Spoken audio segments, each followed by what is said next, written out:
Gloria a Dios, aleluya. Alabado sea nuestro Dios Todopoderoso. Damos gracias a Dios por su amor y por su infinita misericordia. Dios es bueno.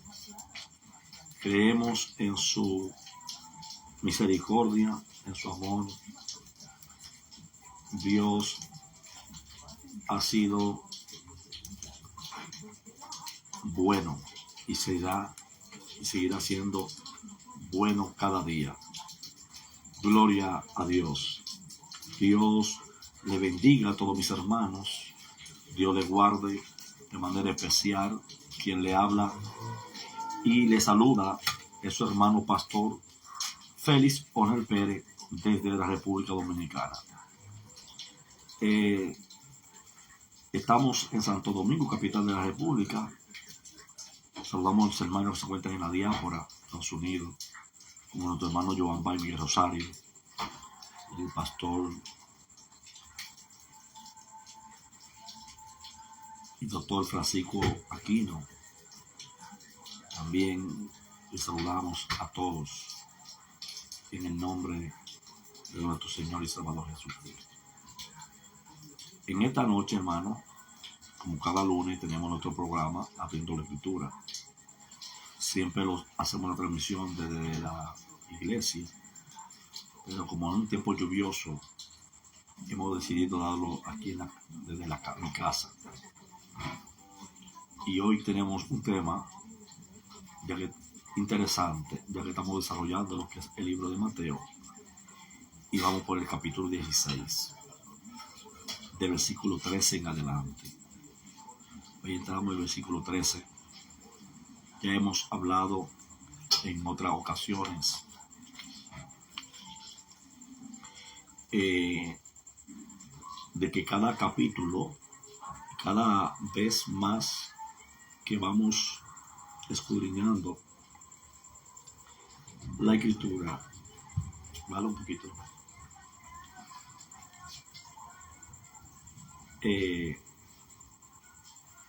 vamos profundizando y vamos aprendiendo más. El capítulo 16, entramos en un momento más relevante en la vida de Jesús.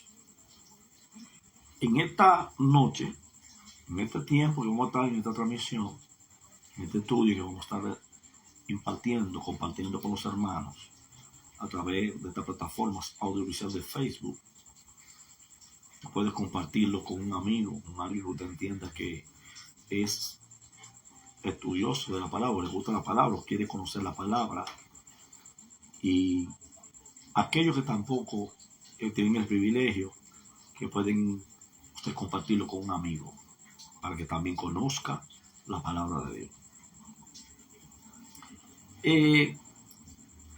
El capítulo 16 es un capítulo muy interesante. Si nosotros leemos el versículo 13 como la base del estudio que queremos compartir, yo sé que muchas personas han predicado, han hablado de lo que es el capítulo 16 en el versículo 13 al 20. Es conocido porque allí hay una revelación acerca de la vida de Jesús que cambia todo el panorama histórico en el ministerio y en la vida de Jesús. Mateo capítulo 16, verso 13. Vamos a leer algunos versículos. Gloria al Señor. Escuche bien lo que dice la Biblia.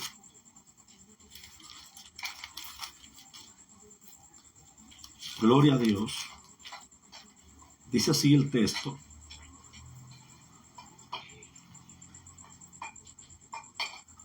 Verso 13.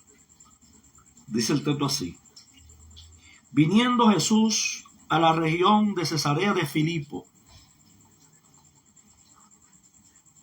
preguntó a su discípulo diciendo: ¿quién dice los hombres que es el Hijo del Hombre? Es una pregunta. Ellos dijeron: unos Juan el Bautista, otro Elías, otro Jeremías o alguno de los profetas. Él le dijo: ¿y vosotros quién decís que soy yo? Otra pregunta. Respondiendo Simón Pedro, dijo: tú eres el Cristo, el Hijo del Dios viviente. Versículo 17. Entonces le respondió Jesús: bienaventurado eres, Simón, hijo de Jonás, porque no te lo reveló carne ni sangre, sino mi Padre que está en los cielos. Y yo también te digo que tú eres Pedro, y sobre esta roca edificaré mi iglesia. Y la puerta del Hades no prevalecerán contra ella. Y a ti te daré las llaves, escuche bien, las llaves en plural, del reino de los cielos.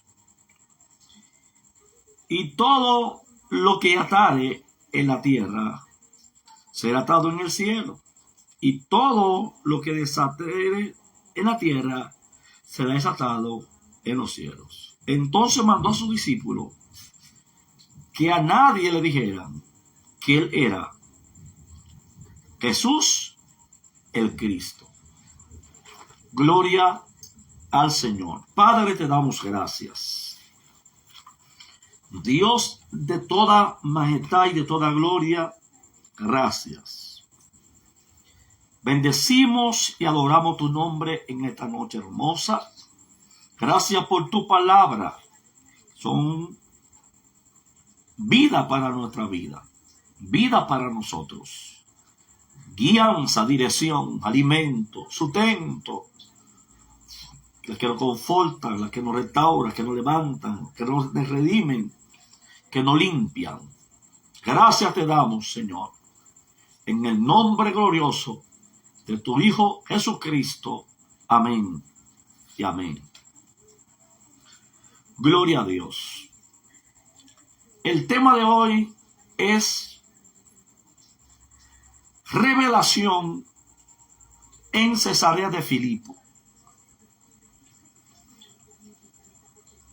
Yo sé que esta parte, este cuadro bíblico, es conocido. Muchos han predicado, otros han enseñado de diferente manera. Se ha hablado acerca de la confesión de Pedro, ¿verdad? Pero antes de nosotros poder entrar en la confesión, creo que cabe destacar dos puntos importantes. Número uno, si usted observa las veces que Jesús durante su ministerio hizo preguntas, van a aparecer más de 100 preguntas que Jesús hizo.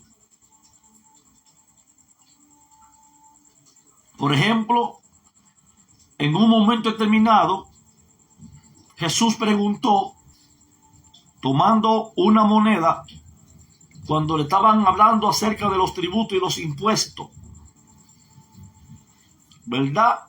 Y estaban los religiosos presentes, algunas sectas y algunos grupos, como los esenios, fariseos, saduceos, escriba. Y él preguntó, ¿de quién es la moneda?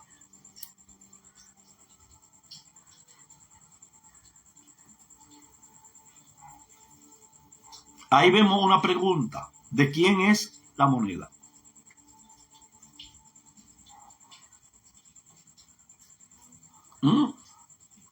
Pero ahora encontramos una pregunta donde Jesús dice, ¿quién dice los hombres que es el Hijo del Hombre? ¿Verdad? Y esa pregunta trae como respuesta la confesión y la revelación en Cesarea de Filipo. Pero antes de nosotros, que es el punto número 2, entrar en el detalle de la confesión, que es muy interesante, debemos conocer el lugar de la confesión. ¿Verdad? Entonces, Cesarea de Filipo, en el tiempo de Jesús, habían 2 ciudades que recibían el nombre en honor a César romano, ¿verdad? En Augusto César se le dio el nombre de Cesarea. Cesarea. Y vamos a ver por qué es Filipo también.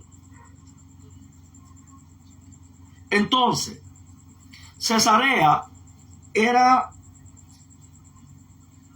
Cesareas marítima, porque habían 2 Cesareas. Cesarea marítima y Cesarea de Filipo. ¿Verdad?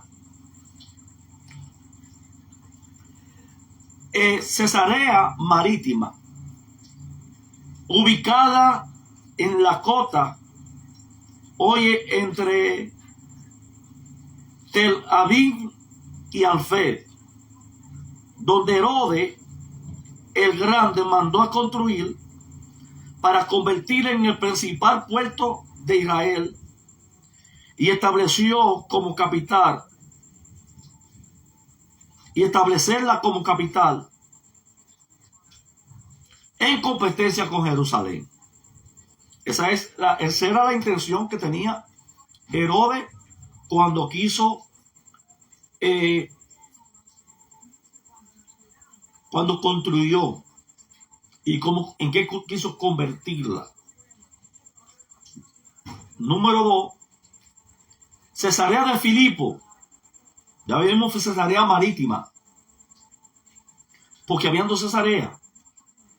Y esa Cesarea marítima estaba en una parte y Cesarea de Filipo estaba en otra. Por eso que di que antes de nosotros entrar, tenemos que conocer cuál Cesarea. Cesarea de Filipo, pero había otras Cesareas que debemos conocer también. Cesarea de Filipo, ubicada al norte de Israel, al pie del monte Hermón. Lleva sobrenombre, por eso antes era Cesarea. Se le puso Cesarea de Filipo como un sobrenombre, ¿verdad? En honor a Filipo, el hijo de Herodes el Grande. ¿Por qué? Porque César, ¿verdad?, la había construido, ¿verdad? Pero Herodes hizo una ampliación, amplió más la construcción y le puso entonces como sobrenombre Filipo. Y así se llama hoy Cesarea de Filipo. Cesarea en honor a César y Filipo porque el hijo de Herodes en honor al hijo de Herodes. Tenía el nombre del hijo de Herodes, Filipo.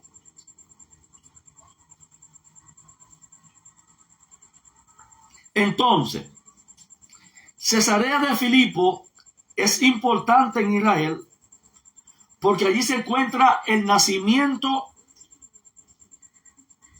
del río Jordán. Por eso es importante. Que es la principal fuente de agua para Israel. El Jordán es la principal fuente de agua y por eso esta ciudad eso era importante. Además de la lluvia del cielo, según Deuteronomio, capítulo 11, verso 11 al 15. Estas aguas descienden del monte Hermón. Y en Cesarea de Filipo, el agua sale literalmente de una montaña por una cueva. Por una cueva. El agua salía literalmente por una cueva de una montaña. Entonces, pero por otro lado, tenemos que ver el lado oscuro que tenía este sitio, que tenía Cesarea de Filipo, ya que históricamente sitio estado vinculado o estuvo vinculada con la idolatría, donde los cananeos levantaron allí altar a Baal. Y luego los griegos reconstruyeron un templo para Pan. Usted lo puede buscar. Los cananeos convirtieron el lugar en idolatría. Pero luego los griegos edificaron un templo, a Pan. Pan era el dios, era conocido como el dios de la naturaleza. Era conocido como el dios que controlaba la naturaleza, la lluvia, y sucesivamente. Entonces, por eso los griegos le dieron al lugar el nombre de Panías. Luego se le puso Banías. Ahora ya hemos visto quién era Cesarea de Filipo y la diferencia entre Cesarea de Filipo y Cesarea Marítima. Diferencia. Entonces, pero entonces nosotros, no es extraño pensar, ya entrando en el texto, versículo 13, ¿quién dice los hombres que es el Hijo del Hombre? Es extraño pensar que Jesús haya llevado a sus discípulos a Cesarea de Filipo. Eso es extraño. Donde hay una historia de ese lugar. Pero también usted predica o predicamos acerca de Jericó, ¿verdad?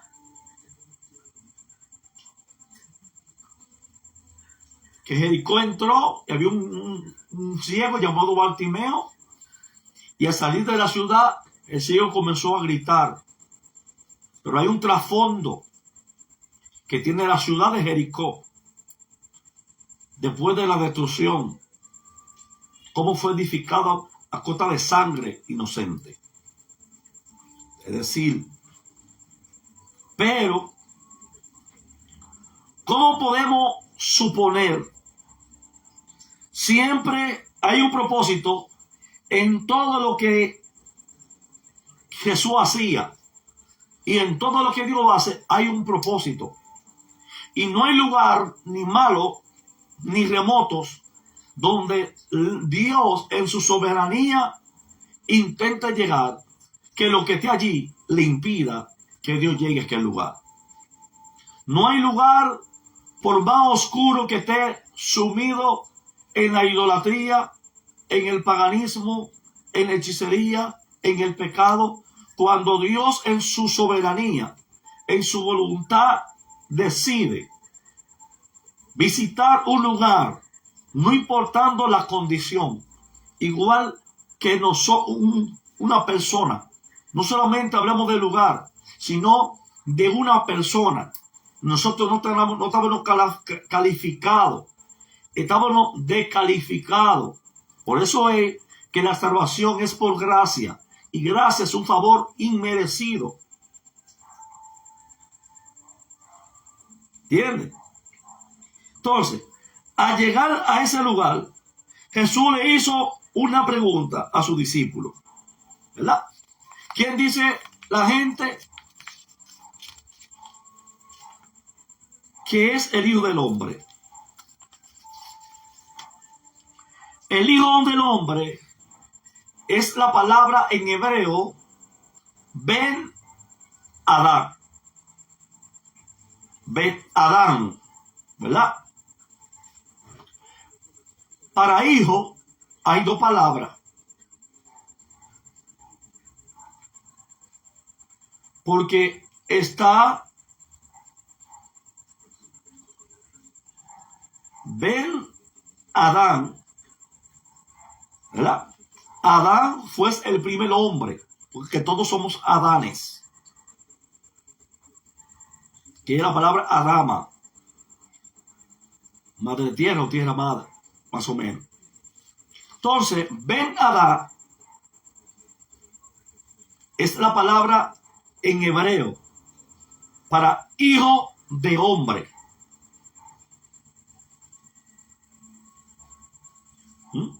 Usted tiene que entender esa palabra, porque ahí usted encontrará mucha referencia que dice hijo de hombre, hablando de Jesús, hijo de Dios. Es bueno que usted entienda que como hijo de Dios, Jesús tiene una esencia que está hablando de la divinidad que tiene como hijo, igual al Padre, compartiendo la esencia, la divinidad, que es divino. Hijo de hombre es la parte natural. Ben Adán, hijo de hombre, que es la expresión que se utiliza para también referirse al ser humano.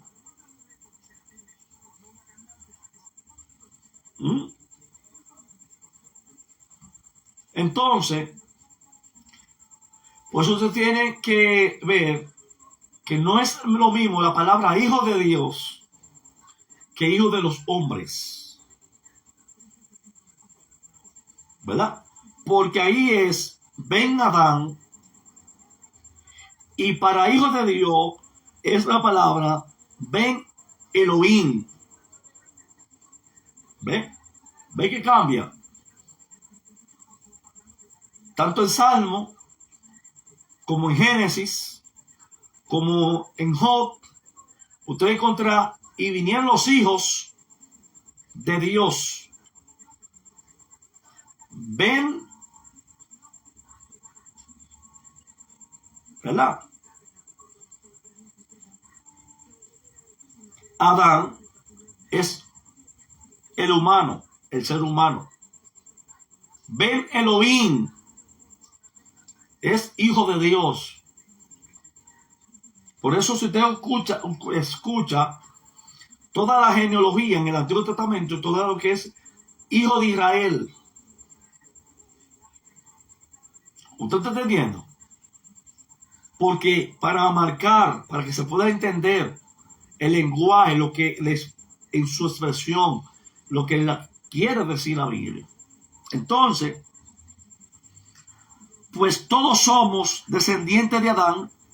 Sin embargo, esta frase también está relacionada con una visión de Daniel que apunta claramente al Mesías, ¿verdad?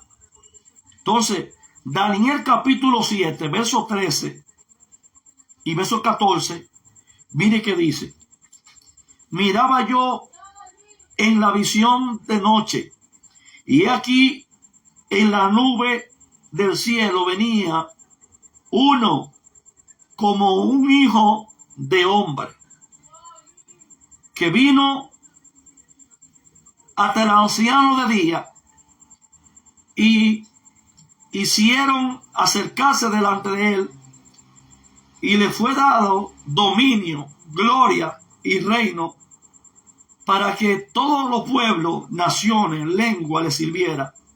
Su dominio es un dominio eterno que nunca pasará, y su reino uno que no será destruido jamás. ¿Usted ve? Por eso es que tenemos que tener la diferencia entre las dos palabras. En la palabra que vamos a encontrar en el libro de Lucas, a Lucas presenta a Jesús como el Hijo del Hombre. Por eso en el libro de Lucas la figura es un hombre. En el libro de Mateo la figura que representa el libro es un león. ¿Verdad que sí? Entonces en Marcos la figura que presenta el libro de Marcos es un siervo. ¿Por qué? Porque Marcos presenta a Jesús como el siervo. Mateo lo presenta como el león. ¿Por qué? Porque es el rey, es el Mesías. ¿Me está entendiendo? Entonces, también nosotros podemos ver a la luz de la Biblia, a la luz de la palabra, ¿verdad? Por ejemplo, Juan lo presenta como Dios, porque su divinidad, sus preexistencias, ¿verdad que sí? Entonces, ven, por eso en Jesús podemos encontrar las dos palabras en hebreo: Ben Adá, que es hijo de hombre, que es humano, ¿verdad? Con la naturaleza humana. Pero también encontramos la palabra Ben Elohim, ¿verdad? Benat Elohim, que significa hijo de Dios. Entonces, ya vimos Daniel. Los discípulos le dijeron lo que la gente pensaba de él. ¿Entiendes? En la pregunta que él hizo.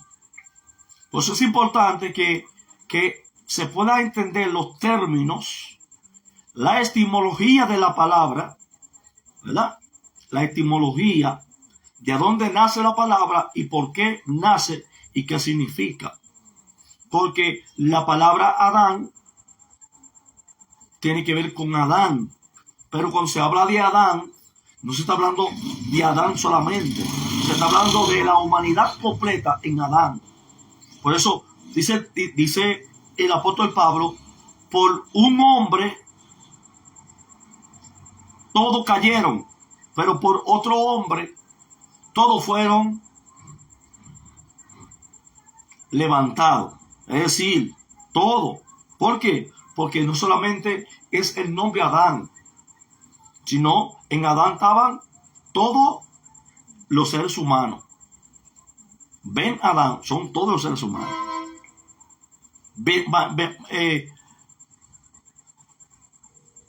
Benat Elohim o Benat Elohim tiene que ver con hijo. ¿Ves? Entonces, las dos palabras tienen su utilidad. Y ya vimos aquí en Daniel capítulo 7. Bien, sigo adelante con el estudio. Los discípulos dijeron, los que pensaban la gente de él. Verso 14. Y ellos le dijeron, uno Juan el Bautista, otro Elías, pero otro Jeremías, o uno de los profetas. Pero después Jesús le pidió que le dieran su propia opinión. Jesús le pregunta y ellos le dicen lo que piensa la persona acerca de Jesús. ¿Cuál es la idea? ¿Cuál era el pensamiento que había? Y allí se expone todo los pensamientos que hay acerca de la vida de Jesús. Es decir, la revelación que se está dando, ¿verdad? Va a traer, no solamente es una revelación, esta revelación trae un cambio en la vida de Jesús, en su ministerio y también en la historia. Porque ya de aquí en adelante se está presentando el Mesías, a Jesús. Entonces, verso 16. Él le dijo, ¿y vosotros quién decís que soy yo? De inmediato, sin duda, Pedro respondió. Versículo 16. Respondiendo Simón, dijo, tú eres el Cristo, el Hijo de Dios viviente. ¿Usted ve? Tú eres el Cristo, el Hijo de Dios viviente. Yo hablé de la palabra Ben Adá y Ben Elohim, ¿verdad? Y hablé que Lucas presenta como hijo de hombre. Usted va a encontrar hijo de hombre. Y cuando venga el Hijo del Hombre, venir sobre la nube. ¿Usted está entendiendo? Entonces es importante que usted maneje los dos términos, Bená Elohim y Bená Adán.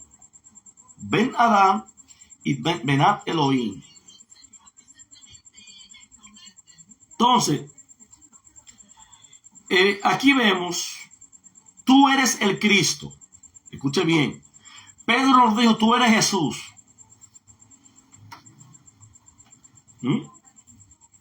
Llamará su nombre Jesús. Mateo 1:20.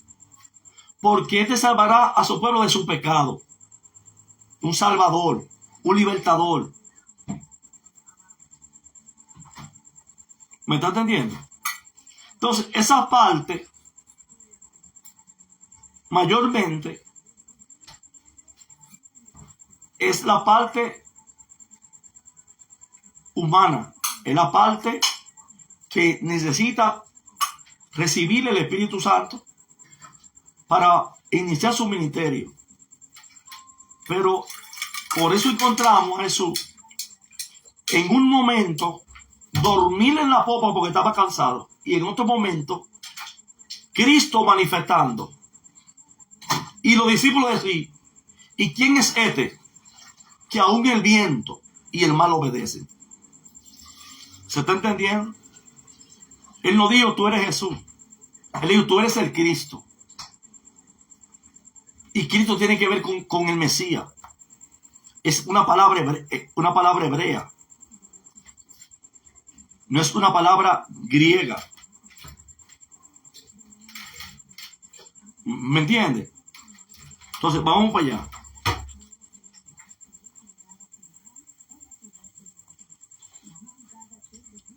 Vamos a ver. El significado en los dos lo voy a utilizar, pero mayormente porque la palabra ungido, una palabra que se mencionó acerca de él en el exilio babilónico, casi ya cuando se le da después de Daniel orar, se da la revelación del ungido y ungir el santo de los santos, hablando del Mesías, hablando de Cristo, ¿verdad? que algunos dicen que es el templo, que es el ungido, y yo no sé de dónde sacan para decir que se completó la semana de Daniel, y ya eso es otro estudio, y ellos lo han dado a nivel de transmisión en mi Facebook. Entonces, la palabra Cristo en griego solamente es Cristo. Oiga bien, en griego nada más. Que significa ungido. Solamente. Significa ungido. Y el ungido es alguien que fue consagrado para una tarea específica. El equivalente a la palabra hebrea, que es Mesías, que es la palabra Masía, es la figura que habla la escritura profetizando que traerá salvación, redención a su pueblo. Es decir, el Mesías no solamente es un hombre humano que necesita ser bautizado, sino que todo lo que está haciendo es cumplimiento de la escritura, porque toda la escritura se está estableciendo y se está cumpliendo sobre él, porque la escritura se trata de él. ¿Entienden? Toda la escritura se trata de él. Por eso él le dijo a los judíos: escudriñad las escrituras, porque en ella os parece que está la vida eterna, y ellas son las que dan testimonio de mí. ¿Verdad que sí? Pero, aparte de eso, como la Biblia dice, que una verdad, para ser verdad, debe ser fundamentada por 2 testigos. Para que algo sea verdadero, una enseñanza, no se puede tomar solamente un texto. Hay que tomar varios textos. Juan, Jesús lo dijo, propia palabra de Jesús, hablándole a los judíos, en un contexto completo del capítulo 5, donde él comienza diciendo en el verso 24, el que oye mi palabra y el que me envió tiene vida eterna. Escuchando que él dice, el testimonio que yo doy no es de mí, sino que él da testimonio de mí. Porque si yo testimonio, mi testimonio no es verdadero. Porque yo vine a dar a conocer el nombre. ¿El nombre de quién? El nombre de... ¿Entienden? Entonces, si nosotros leemos a Lucas, toda la escritura hablaron acerca de Jesús. Por eso todo lo que Jesús está haciendo y todo lo que Mateo está presentando es porque Mateo, a la audiencia que le está hablando, una audiencia judía, y tiene que presentarle a Jesús como rey y como Mesías. Por eso la diferencia entre el nacimiento de Lucas y el nacimiento de Mateo son distintos, porque los enfoques son diferentes. Mateo, en su enfoque, quiere presentar a un rey y Mesías, ¿verdad? Y por eso todo lo que está en el capítulo 1, Belén de Judea, Nazaret un niño, ¿me está entendiendo? Todo tiene que ver. De Egipto llamé a mi hijo. Todo era profecía que antes estaban escritas y se están utilizando Mateo porque lo que está haciendo una plataforma para presentar al Mesías, que es Cristo, el Mesías. Los que están esperando que venga uno se van a quedar esperando, porque cuando él venga ahora no va a venir como vino humano, no va a venir otra vez para que los crucifiquen y le hagan lo mismo. No, señor. Entonces, en Lucas 44, escúcheme bien, que lo tengo de memoria, busca el texto para que usted sepa. Lo que yo estoy hablando yo sé de memoria, porque yo lo estudié. A mí no me lo contó, yo lo estudié, me lo enseñaron, yo me retroalimenté y seguí estudiando y he profundizado más de lo que me enseñaron a mí. No para superar a mi maestro, sino para no solamente decir, mi maestro me enseñó, sino en la Biblia dice, y estar seguro de lo que estoy hablando. Dice el texto 44.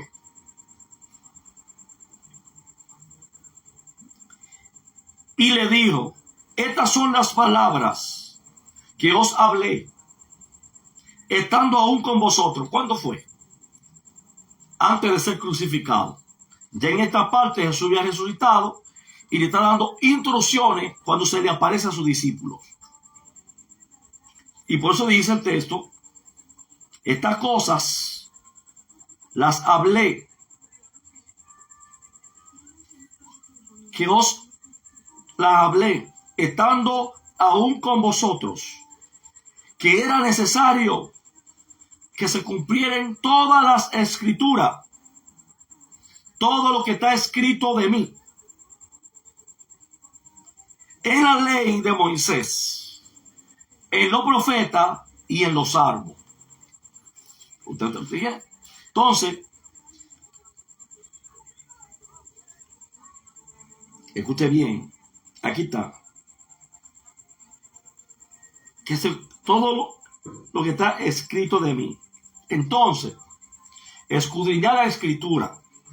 Toda la escritura es inspirada por Dios, útil, ¿verdad? Entonces, la escritura es la Tanaj. La Tanaj eran 24 libros en 3 divisiones. Estaba dividido en 3 partes, ¿verdad? Que eran las leyes, los profetas y los escritos. Te ve con Salmo, te ve en Salmo, te ve en Lamentaciones, poéticos, en los escritos, diferentes escritos que hablan acerca de Jesús. Entonces, toda la escritura se está cumpliendo en Jesús ahora. Es lo que estamos diciendo. Entonces, para continuar. Bien, perdón.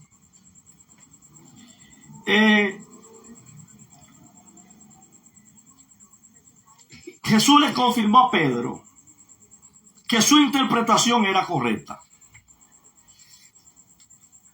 Y Jesús respondiendo, verso 17, le dijo, bienaventurado eres, Simón, hijo de Jonás, porque esto no te lo reveló carne ni sangre, sino mi Padre que está en el cielo, que está en los cielos, en los cielos. El entendimiento que Jesús, el Mesías, y que además era hijo de Dios, no es una conclusión racional, sino una revelación espiritual. Es decir, no fue de tu carne, no fue de tu pensamiento lo que tú dijiste, Pedro.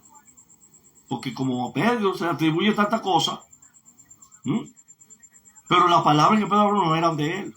Jesús termina de decir, no es de tu carne ni de tu sangre. Es decir, no fuiste tú, no fue tu humanidad, sino que la revelación que tú estás diciendo fue revelada por el Espíritu. Por eso hay tanta gente que le cuesta creer que Jesús es el Mesías y que es Dios. No es algo lógico, sino es un asunto de fe. No se trata de lógica, se trata de fe. Entonces, luego que se da la confesión, Jesús hizo un juego de palabras entre Pedro. Él nuevamente, el nuevo nombre de Pedro, el nuevo nombre de Simón, que significa piedrecita, Simón, y la roca. Simón significa como bar endeble. Pero el nuevo nombre, el juego de palabras, que es Pedro, significa una piedra pequeña. y la roca, que es el conocimiento que Jesús es Dios. Sobre esta roca edificaré mi iglesia. La roca no es Pedro. La roca son las palabras que salieron de la boca de Pedro. Cristo es la roca. Cristo es la roca, las peñas de Oré, que brotó agua en Génesis, en Éxodo. La piedra no es Pedro. Es roca. Son lo que él dijo: sobre esta roca edificaré mi iglesia. Sobre ese el fundamento. Sobre Cristo la base. Se iba a edificar la iglesia. No era que Pedro iba a ser papa, iba a ser sacerdote. Esto no es.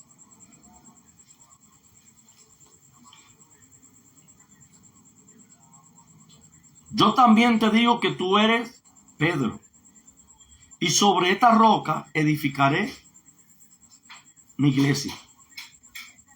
Sobre esta roca, sobre tu roca, sobre esta roca, sobre lo que tú has hablado, sobre la palabra que sale aquí, voy a edificar. La roca no es Pedro, la roca es Cristo.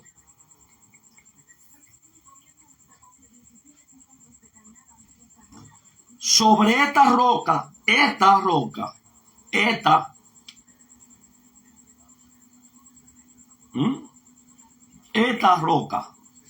es esta roca la que tú estás hablando. Es la misma palabra. Si nos vamos al hebreo, es la palabra hayat, ¿verdad? Esta roca, la palabra ahí no está en futuro. Tú vas a ser. Está esta roca. Sobre esta roca. No sobre no habló en futuro. Habló en presente. Es como decir, ¿verdad? Génesis 1:2. Y la tierra estaba desordenada. Es la palabra hayat en hebreo, ¿verdad? La palabra hayat, que significa el estado que se encuentra. En el principio creó Dios los cielos y la tierra. Versículo 1. Verso 2. Y la tierra estaba, ¿verdad? Vamos a Génesis otra vez. Allá, cuando salieron de la liberación y que se le mandó que no miraran hacia atrás. Lot y su mujer. Dice que se convirtió en una estatua de sal al mirar hacia atrás. Se convirtió. No era que se iba a convertir. Se convirtió en una estatua. Lo que Pedro habló: sobre esta roca, tú eres el Cristo, el Hijo del Dios viviente. Por eso él no dijo, tú eres Jesús.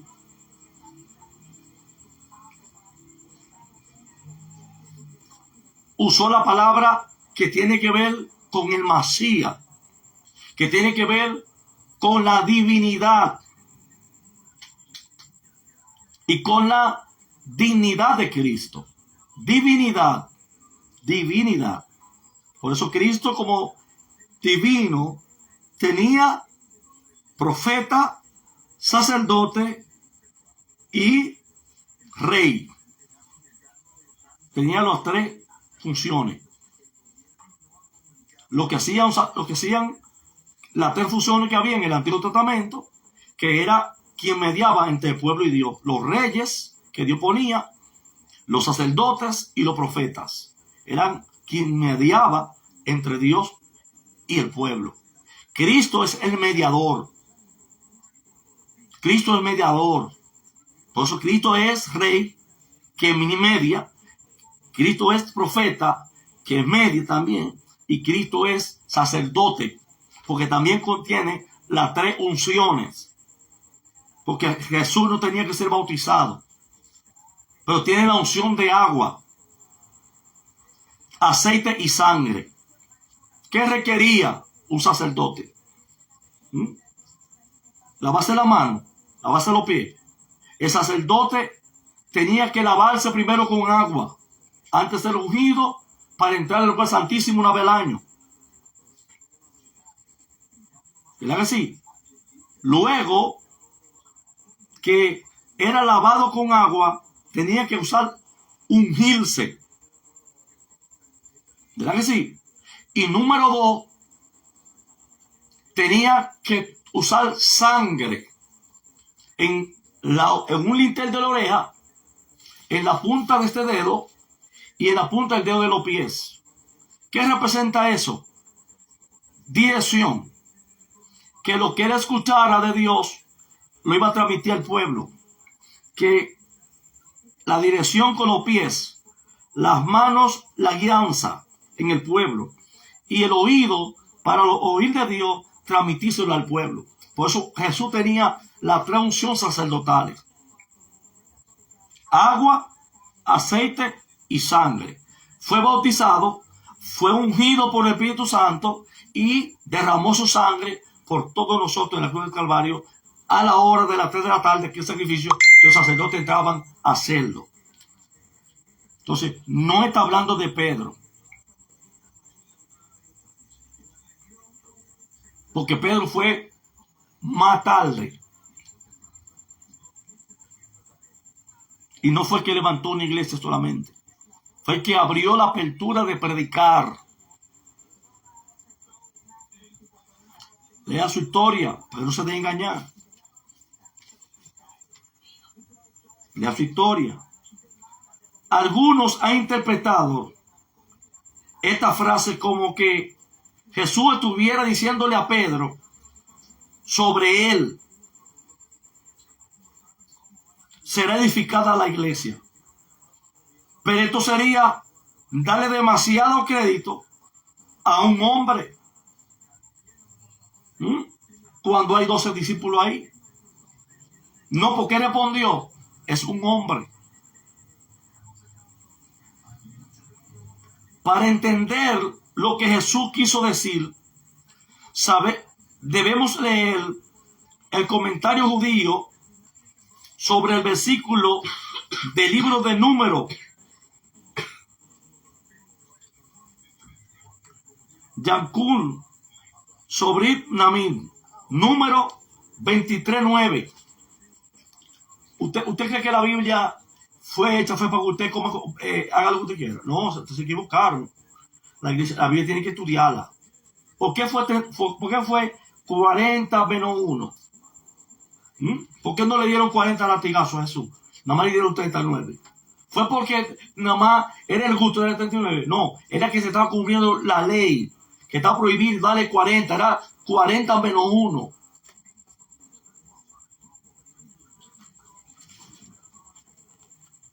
Es la Biblia, es la palabra que se está cumpliendo en la vida de Jesús. Número 23, lo voy a buscar. Número 23. Recuerda que el número fue en el desierto. Fue en el desierto.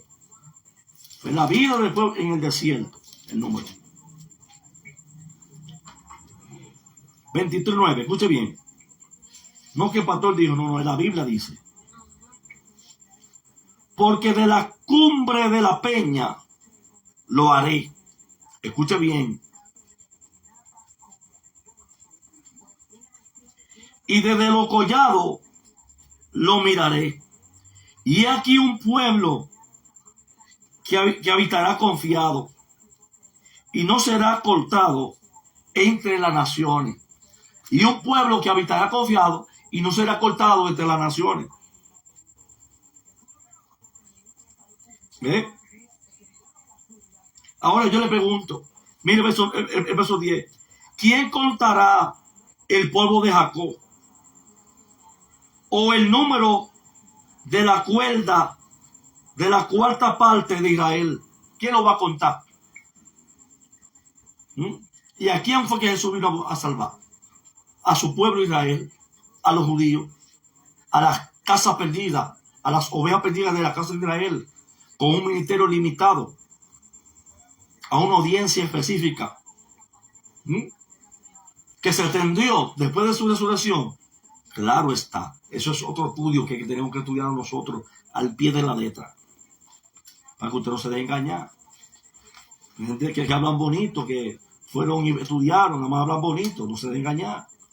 Estudie usted su Biblia también, porque usted me está escuchando a mí, coja su Biblia, coja su estudio, coja su comentario, y usted escucha el estudio, haga sus conclusiones y dése la oportunidad de escudriñar antes de terminar lo que es bueno y lo que es malo. Ok. Cuando el Eterno estaba pensando en crear al mundo, se sortió la generación de Noé y del diluvio.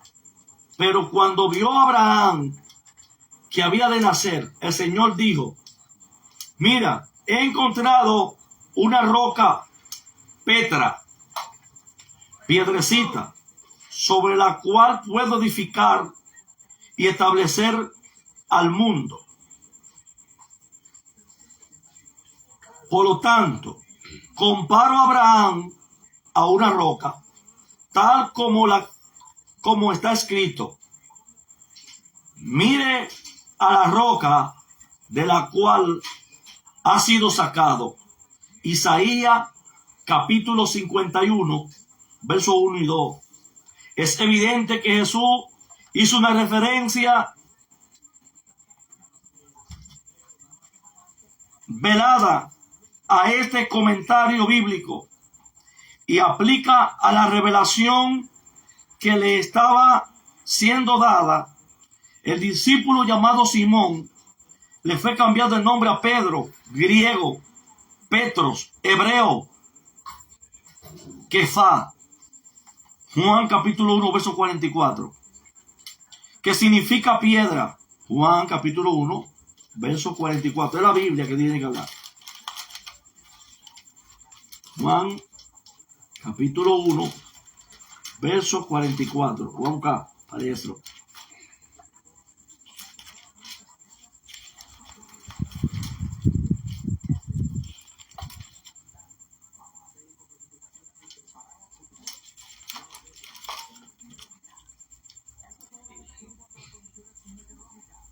Y Felipe era de Besaida, la ciudad de Andrés y Pedro. Espérese. Ok, de Andrés y Pedro. Felipe halló a Natanael y dijo: hemos hallado a aquel de quien escribió Moisés en la ley, así como los profetas, a Jesús, el hijo de José, de Nazaret. Nazaret. Vaya a ver, Isaías capítulo 11, verso 1 y verso 2. Una profecía cumpliéndose de Jesús. Entonces, ¿qué significa piedra? Porque él tuvo la revelación que Jesús era el Hijo de Dios y el Mesías. La Biblia señala claramente que la roca es Cristo. El Mesías. Primera de Corintios, capítulo 3, verso 9 al 11 dice: conforme a la gracia que me ha sido dada, yo como perito arquitecto, puesto el fundamento y otro edificó encima. Pero cada uno mire cómo sobreedifica. Porque nadie puede poner otro fundamento que el que está puesto, el cual es Cristo. El cual, ¿quién es? Cristo. Entonces, 1 Corintios, capítulo 10, verso 4, dice lo siguiente. Y todos bebieron a sí mismo, bebida espiritual, porque bebían de la roca espiritual que es Cristo. Y la roca, ¿verdad? Vuelvo y leo el texto. Escuche bien, que aquí vamos a hablar inglés ahora. Y todos bebieron la misma bebida espiritual, porque bebían de la roca espiritual que lo seguía. Y la roca era Cristo. Entonces, si yo agarro ese versículo y lo llevo al capítulo 17, verso 6, ¿verdad? Escuche bien. Éxodo 17, verso 6. Y número 20, verso 11. Vamos a leerlo los dos. ¿Por qué? Porque la suma de verdad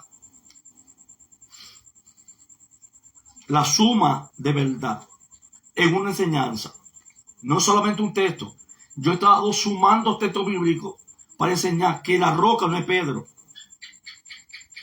La roca es Cristo. Sobre esta roca edificaré. Es en presente que está. La roca está frente a ellos.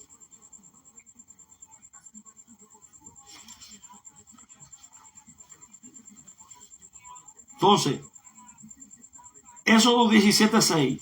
Escuche qué dice. Éxodo 17.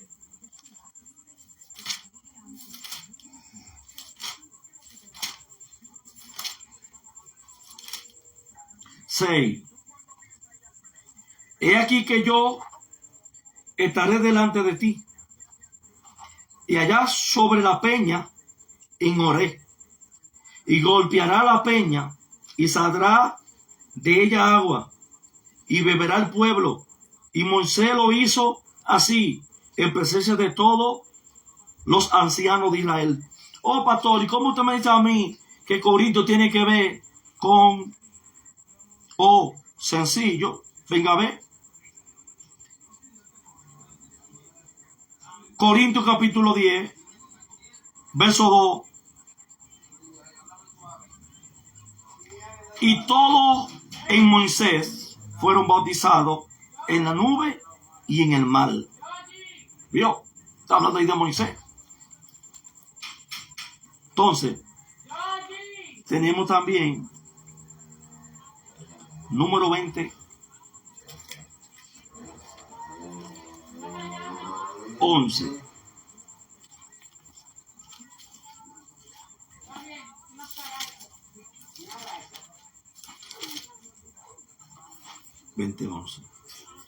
Entonces alzó Moisés su mano y golpeó la peña con su vara 2 veces.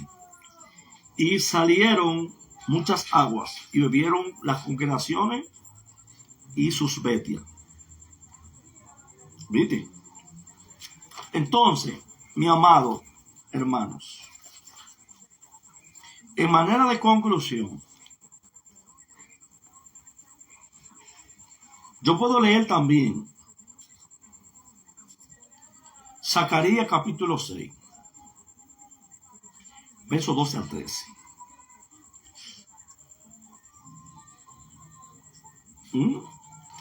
Para que ustedes vean Zacarías, porque hay texto, muchos textos, y se puede mostrar, ¿verdad? Ahora bien, Usted puede leer Zacarías también y añadírselo ahí, para yo no añadir más tiempo al video. Entonces, mire,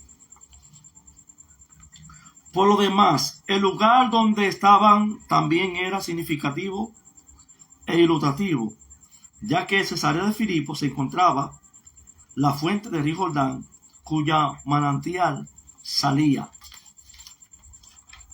de, ¿verdad?, una montaña rocosa. En ese lugar rocoso Jesús llamó a Simón por el nombre de Pedro, que en hebreo es Cefá, piedra. Y luego dijo: sobre la roca de la revelación del Mesías sería edificada la iglesia. Todo lo que creen y confiese que Jesús es el Señor formará parte de la asamblea de creyentes. En griego es esclesia, en hebreo es keilán. Al final, Jesús también dijo: la puerta del Hades no prevalecerá contra ella.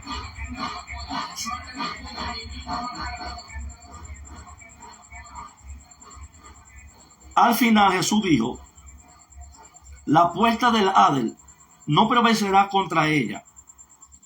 Esto era también ilustración en ese sitio, ya que el pie de la montaña había una cueva rocosa y los paganos consideraban que la cueva son puertas al inframundo, pero Jesús aclaró que la revelación del Mesías triunfaría sobre el adversario y aún sobre la muerte. Colosenses capítulo 2, verso 13 al 15. Finalmente Jesús le explicó a Pedro el principio de la llave del reino. Mateo 16:19. Yo te daré las llaves del reino de los cielos. Y lo que atare en la tierra será atado en el cielo. Y lo que desatare en la tierra será desatado en los cielos. Esta llave no se refiere a la entrada en el cielo, como algunos entienden, que San Pedro tiene la entrada de dejar entrar a que muere para allá, como algunos han interpretado. Más bien es un símbolo de autoridad espiritual la llave. No era que tenía una llave literal para abrir puertas, ni que él iba, como algunos ven que San Pedro le abre la puerta a los que se mueren. No, es una mala interpretación del texto. Lo que es una ilustración de autoridad espiritual, que es la llave. Aplicaremos este tema en el capítulo 18, lo explicaremos más fuerte. Ante esta explicación, los discípulos supieron con claridad que Jesús era el Mesías, Masías ungido. Pero el Señor le pidió que no le dijeran a nadie. Entonces ordenó que no le dijeran a nadie. Como mencionaremos anteriormente, esto es un conocimiento que viene por revelación y por la fe, no por razonamiento ni por lógica humana. Así que Dios le bendiga y Dios le guarde. La roca no es Pedro, la roca es Cristo, la revelación es Cristo. La llave, no es que Pedro va a abrir llave ya en el cielo para que entre los muertos, la gente que se muere. La llave es un símbolo de autoridad. Es un símbolo de autoridad para abrir cosas. Bien, entonces es un símbolo de autoridad. No que abrió, no, señor. San Pedro, eso es falso, de falsedad. Dios le bendiga y Dios le guarde.